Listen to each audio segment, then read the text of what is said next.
इदम श्री सद्गुरुवे नमः। जन्म शताब्दी पुस्तक माला 69 डे 17। प्यार और सहकार भरे परिवार। परम पूज्य गुरुदेव, वंदे माँ की दिव्य ऊर्जा। और परम पूज्य गुरुदेव हमें लोभ से बाहर निकाल रहे हैं। उनका इतना प्रेम बरस रहा है कि वो हमें ये बता रहे हैं कि बेटा, पैसे से तुम सब कुछ नहीं खरीद सकते। पैसा और संस्कार साथ साथ नहीं चलते।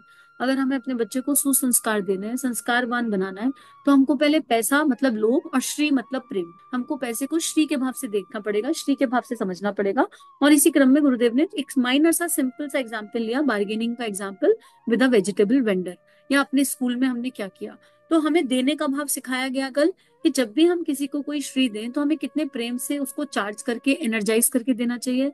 हमें किसी के पैसे से, किसी के नेम एंड फेम से ईर्ष्या नहीं करनी चाहिए, है ना। हमें समभाव में रहना चाहिए और उसको और ब्लेस करना चाहिए, और ब्लेसिंग भेजनी चाहिए कि अगर आप ये अच्छा काम कर रहे हैं तो आप और अच्छा काम करें, आप और अच्छा काम करें। और अपने आप को प्रस्तुत करना चाहिए, हाउ कैन वी कंट्रीब्यूट। और फिर हम देखेंगे वो बदलती हुई एनर्जीज कैसे काम करेंगी। और इस तरह हम अपने बच्चे में संस्कार डालेंगे। अपने बच्चे को शुरू से ये बता सकते हैं कि बेटा, जब आप किसी क्लास में जाओ, चाहे वो डांस क्लास हो, चाहे वो ट्यूशन क्लास हो, चाहे वो स्कूल हो, आप स्कूल के प्रेमिसेस में जाइए और स्कूल के प्रेमिसेस को प्रणाम करके बोलिए, thank you my dear school, thank you my dear teacher, thank you my dear principals, thank you everyone around, and I am sorry for everything. एक छोटे से बच्चे को ये बात हम रटवा दें। दूसरा, हमें बच्चे ने पढ़ाई नहीं करी, तो हमको ये नहीं कहना है कभी भी, पढ़ता नहीं है, पता नहीं बड़े होकर क्या करेगा, नौकरी लगेगी कि नहीं। हम बच्चे को इसलिए नहीं पढ़ा रहे हैं कि वो पैसा कमाने की मशीन बन जाए। हमारे शब्दों को हमें बदलना होगा। बेटा, शिक्षा बहुत महत्वपूर्ण है। शिक्षा से एडिकेट्स आते हैं, मैनर्स आती हैं। अगर आपके पास शिक्षा है तो आप जीवन के किसी भी क्षेत्र में कभी भी कुछ भी कर सकते हैं। आप किसी पर आश्रित नहीं रहेंगे, आप स्वावलंबन की शक्ति को समझ पाएंगे। उसको शुरू से ही हम ये बताते हैं, इतना पढ़ोगे तो इस वाले इंस्टीट्यूट में एडमिशन मिलेगा, इतना पर नंबर आएंगे तो उस वाले इंस्टीट्यूट में एडमिशन मिलेगा, इतने नंबर आएंगे तो नहीं, और अगर इससे कम हुआ तो भगवान ही मालिक है, तुम्हारा क्या होगा। भाई पहले बोलो भगवान ही मालिक है, भगवान को सबसे लास्ट में लाते हैं। हम भगवान को इतना प्रायोरिटी पे नीचे रखते हैं कि बेटा फिर तो भगवान ही मालिक है। पहली बार में ही भगवान मालिक था, पर भगवान की वैल्यू तो बताई नहीं, वैल्यू नंबरों की बताई। और फिर बच्चा शॉर्टकट अप्लाई करता है, चिटिंग करता है। क्यों? उसको हमने एफर्ट्स नहीं बताए। हम कभी ये नहीं कहते, बेटा आपके कॉन्सेप्ट क्लियर होने चाहिए, आपको पढ़ाई समझ पे आनी चाहिए। नंबर भले 2-4% इधर उधर आ जाए, चलेगा, लेकिन तुम्हारे कॉन्सेप्ट ठीक होने चाहिए, तुम्हारी अंडरस्टैंडिंग ठीक होनी चाहिए। और शिक्षा और विद्या को साथ में लेकर चलना है। बेटा देखो, 3 शरीर है, ठीक है, 3 शरीर के लिए अलग अलग चीजें हैं। स्थूल शरीर के लिए शिक्षा है, जो किताबों की पढ़ाई है, और उसकी अपनी वैल्यू है, उसमें एफर्ट्स लगाने पड़ते हैं। उसके बाद सूक्ष्म शरीर है, सूक्ष्म शरीर पर अच्छे अच्छे कोटेशंस और अफर्मेशन आते हैं छोटे बच्चों के लिए, ठीक है, जैसे परम पूज्य गुरुदेव के अफर्मेशंस हैं, या विवेक, या फिर महापुरुषों की स्टोरीज आती हैं। जब आपको बच्चे के सूक्ष्म शरीर को डेवलप करना हो तो आप महापुरुषों की स्टोरी सुनाइए। स्वामी विवेकानंद की स्टोरी सुनाइए, राम जी की सुनाइए, सीता जी की सुनाइए। और आज भी अच्छे अच्छे लोगों की जो मोटिवेशनल स्टोरीज हैं, जो रिलेटेबल हो जाए, वो सुनाइए।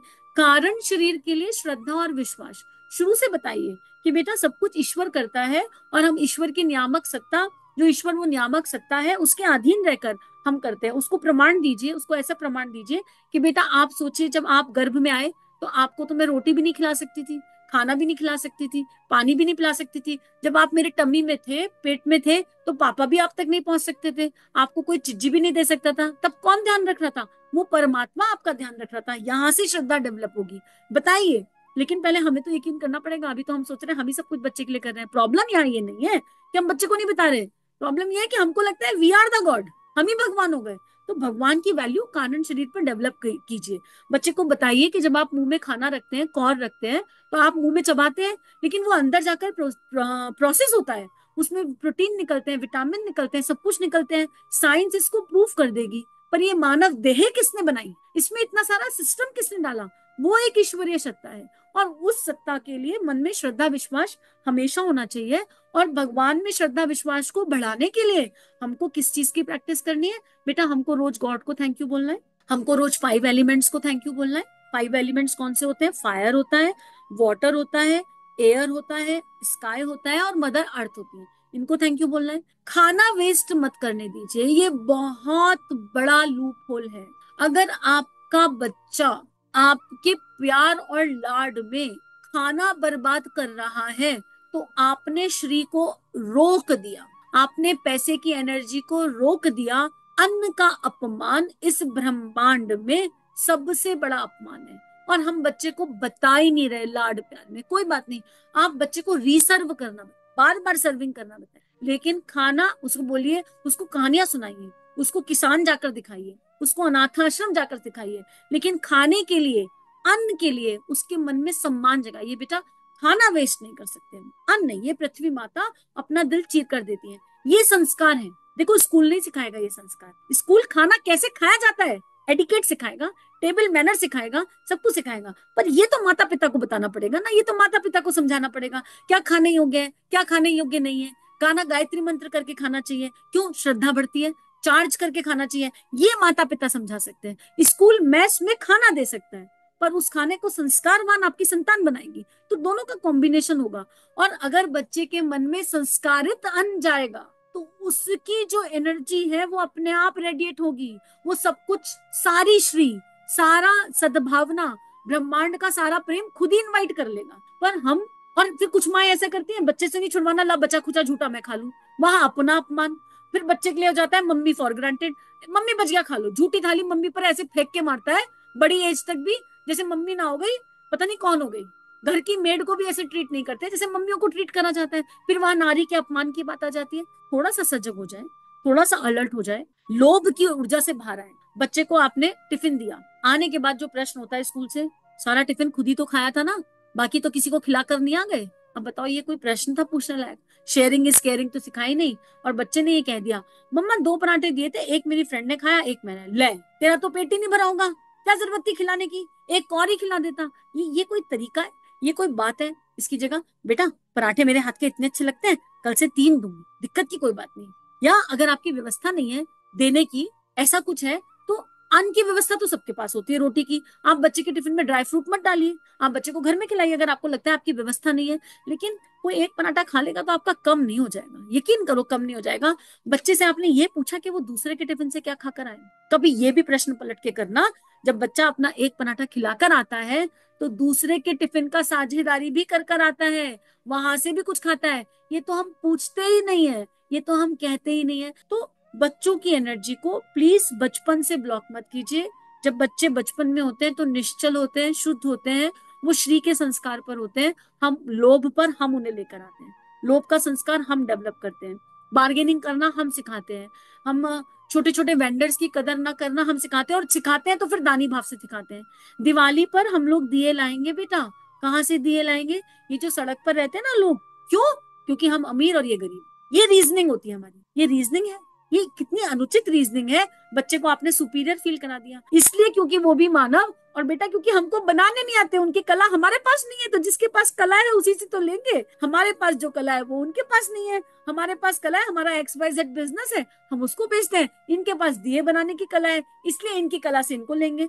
तो वो कहेगा मॉल से क्यों नहीं लेना? बेटा मॉल से इसलिए नहीं लेना कि श्री एक शक्ति होती है, और श्री शक्ति को हमें नीड और ग्रीड, लग्जरी और रिक्वायरमेंट के हिसाब से खर्च करना चाहिए। यहाँ पर यही दिए हमें 15 रुपए में 15 मिल जाएंगे, और मॉल में हमें यही दिए 30 रुपए में 15 मिलेंगे, तो हम सही जगह से लेना तो ज्यादा बेटर होगा। लेकिन हम कहते हैं नहीं बेटा हम तो वहां से भी ला सकते हैं, हमारे पास बहुत पैसा है, लेकिन हमें इन गरीब लोगों का संरक्षण करना है क्योंकि हम अमीर हैं। अब बताओ हमने काम तो सही किया, एनर्जी गलत थी, एनर्जी राइट नहीं थी, काम सही था। तो हमें हर काम को सही एनर्जी से करना है। इसका मतलब ये नहीं है कि मॉल की बुराई करनी है। कुछ चीजें मॉल में मिलती हैं, जो मॉल से लेने लायक चीजें वो मॉल से लेंगे, और जो सड़क के आम व्यापारियों से लेने लायक चीजें हैं वो सड़क के आम व्यापारियों से लेंगे। हर किसी की कला का और श्रद्धा का सम्मान करना सिखाइए बच्चे को। और जैसे मान लीजिए आपने किसी टेलर से कुछ सिलवाया, उसने अच्छा नहीं सिल के दिया, हम उसको गाली देने लगते हैं बचपन में, ले ये कोई काम किया है, ये ढंग का काम नहीं किया, ऐसा नहीं किया, वैसे नहीं किया, इसके नहीं जाएंगे, इनने खराब कर दिया। बच्चा क्या सीख रहा है? बच्चे को कला नहीं समझ में आ रही। बेटा अच्छा करती है ये आंटी, ये वाला गड़बड़ हो गया, अगली बार किसी और से ट्राई करेंगे, ये कला है, जितनी प्रैक्टिस करो उतनी बढ़ती है। तो उस आंटी को भी प्यार से कहेंगे कि ये वाला इस बार ठीक नहीं हुआ है, थोड़ा बेटर कर दो। पर हम तुरंत ही सामने वाले की कला पर क्वेश्चन मार्क लगाते हैं। जब आप किसी की कला पर, किसी की प्रतिभा पर क्वेश्चन मार्क लगाएंगे तो अपनी प्रतिभा कभी विकसित नहीं हो पाएगी। अगर अपनी प्रतिभा का विकास चाहते हैं तो सबकी प्रतिभा का सम्मान करना सीखना पड़ेगा। अब प्रतिभा क्या है? हम मोस्टली प्रतिभा को पैसे कमाने की मशीन मानते हैं। प्रतिभा पैसे कमाने की मशीन नहीं है, यकीन कीजिए। पैसे तो फिर इंसान किसी भी चीज से कमा सकता है, 4 डिग्रियों से भी कमाया जा सकता है पैसा। प्रतिभा तो जो भीतर से आती है, प्रतिभा प्रेम का प्रतिरूप है। परम पूज्य गुरुदेव की प्रतिभा उनकी लेखनी है, पर एक्चुअली उनकी प्रतिभा उनकी लेखनी नहीं है, उनका प्रेम उनकी प्रतिभा है, और उस प्रेम का विस्तार उनकी लेखनी है। सच्ची प्रतिभा प्रेम का विस्तार होती है। तो अगर श्री भाव में जाना है तो हमें सबका सम्मान करना है, सबके अंदर की दिव्य क्वालिटीज को देखना है, उनकी प्रतिभाओं को जानना है, समझना है, उनका रेस्पेक्ट करना है।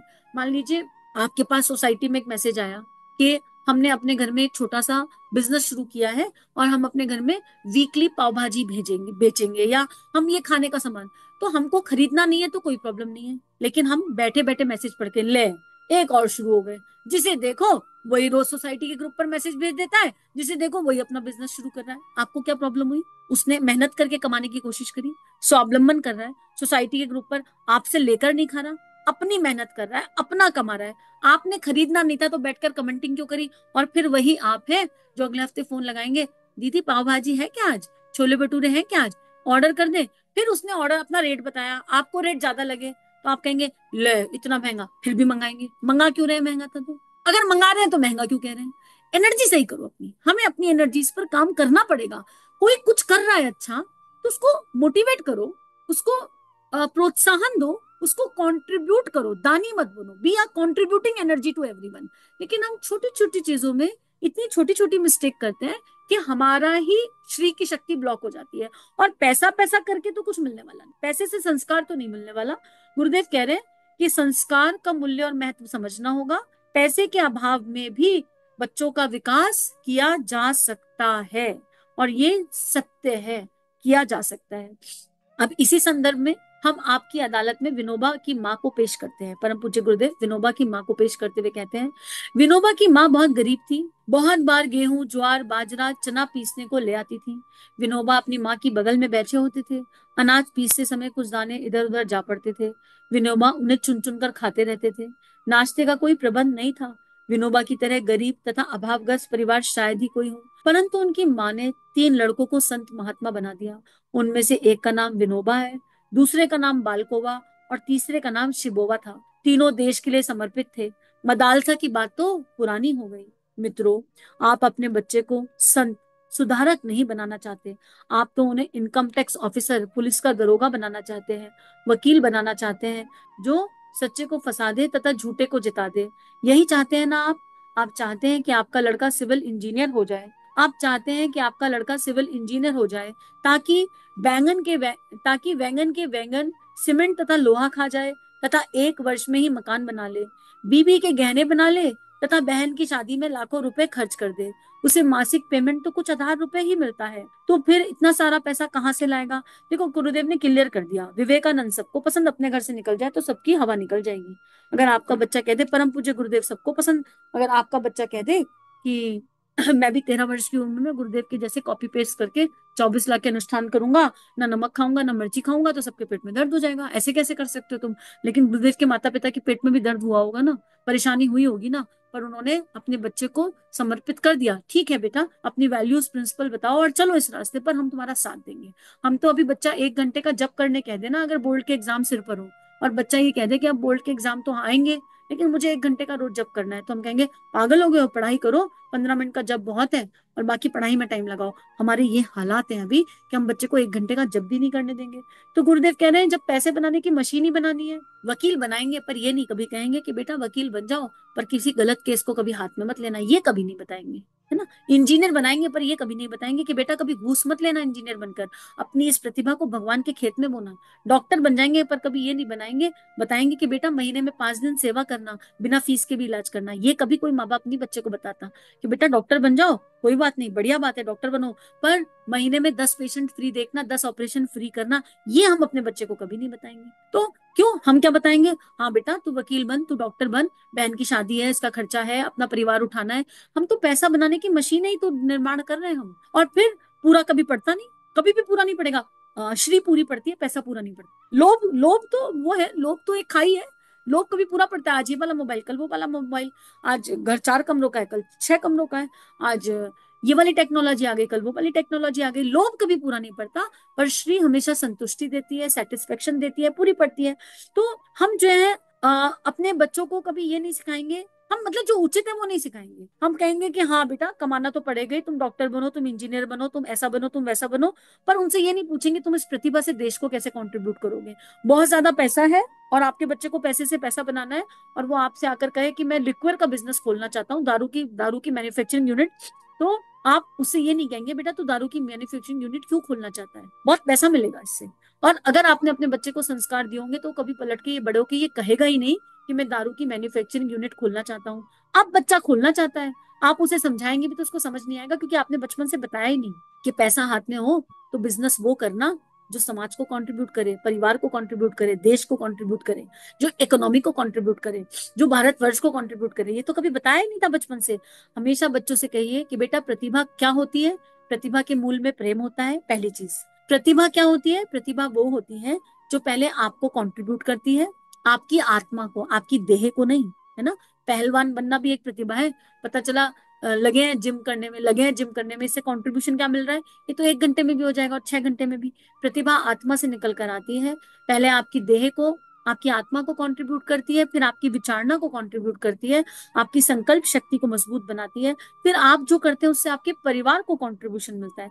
पैसे वाला कंट्रीब्यूशन नहीं, सम्मान वाला, प्रेम वाला, एनर्जी वाला, भावनाओं वाला, फिर देश को कंट्रीब्यूशन मिलता है। और फिर ये आपकी फाइनेंशियल शक्ति भी बढ़ाती है, आपकी सोशल शक्ति भी बढ़ाती है, आपकी फिजिकल मेंटल स्ट्रेंथ भी बढ़ाती है। उचित प्रतिभा श्री लेकर आती है। उचित प्रतिभा अकाउंट बैलेंस भरेगी कि नहीं भरेगी नहीं पता, पर औसत भारतीय जीवन के अनुसार बहुत कुछ दे जाएगी और बहुत अच्छे से दे जाएगी उचित प्रतिभा। तो हमें अपने बच्चों को प्रतिभा के सिलेक्शन से पहले ही ये पैरामीटर बता देने चाहिए। अगर आपके बच्चे 7th क्लास से ऊपर है तो उनके साथ बैठकर सफल जीवन की दिशाधारा बुक सुनिए और उसको सुनकर उनके साथ उस पर सत्संग कीजिए, तो समझ में आएगा कि बच्चों को क्या बेसिक चीजें हमें सिखाने की आवश्यकता है कि बड़ा होकर बच्चे के दिमाग में दारू खोलने का बिजनेस, पान मसाला बेचने का बिजनेस या शॉर्ट टर्म बिजनेस नहीं आने चाहिए। शॉर्ट टर्म बेनिफिट वाले बिजनेस जो देश को खोखला कर दे, ऐसे बिजनेस, ऐसे आइडियाज बच्चे के दिमाग में जन्म ही ना ले। तो आज का स्वाध्याय यहीं पर गुरु चरणों में रखते हैं और समझने की कोशिश करते हैं कि अगर हम मक्कार हैं तो हमारा बच्चा भी मक्कार होगा, हम धोखेबाज है तो हमारा बच्चा भी धोखेबाज होगा। हमारी एनर्जी नीट एंड क्लीन नहीं है तो हमारे बच्चे की एनर्जी भी नीट एंड क्लीन नहीं हो सकती, संभावनाएं ही नहीं है। तो इदम श्री सद्गुरुवे नमः। समूह की शक्ति को बहुत बहुत आभार। चलिए मिलकर जीवन को खूबसूरत बनाते हैं, कुछ अच्छा बांटते हैं, मीठे गीत गुनगुनाते हैं। अगर ये वीडियोस आपके जीवन में प्रकाश ला रहे हैं, आपको अच्छे लग रहे हैं, तो चैनल को सब्सक्राइब कीजिए, वीडियोस को लाइक कीजिए और इस कंटेंट को विश्व वसुधा में फैला दीजिए। जय हिंद, जय भारत।